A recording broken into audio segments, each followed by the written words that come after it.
Un nouveau pipeline au Canada, c'est ce que veulent faire le gouvernement fédéral et l'Alberta. Puis ça fait pas mal réagir. Un pipeline, c'est un gros tuyau qui sert à transporter d'importantes quantités de pétrole. Le gouvernement du Canada puis celui de l'Alberta viennent de signer une entente pour en construire un qui partirait de l'Alberta, qui traverserait la Colombie-Britannique puis qui se rendrait jusqu'à l'océan Pacifique. Le but de ce projet-là, c'est de permettre au Canada de vendre plus de pétrole en Asie pour être moins dépendant des États-Unis, qui est notre principal client. J'espère que je t'ai pas trop perdu en chemin. L'entente fait beaucoup réagir, entre autres parce qu'elle permet à l'Alberta de plus respecter certaines lois environnementales.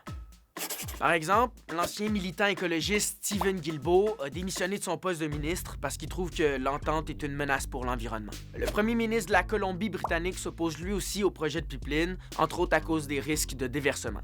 Les Autochtones, eux, sont divisés. Il y a certaines communautés qui sont intéressées par le projet parce que le gouvernement leur a promis une part de profit. L'entente évoque même la possibilité que les Autochtones soient copropriétaires du pipeline. Mais il y a aussi beaucoup de communautés qui s'opposent à ce que d'énormes quantités de pétrole traversent leurs terres et menacent l'environnement. De leur côté, le gouvernement fédéral et celui de l'Alberta disent que l'entente va aider le Canada à réduire ses émissions de gaz à effet de serre, parce qu'il prévoit aussi un projet de captage de CO2.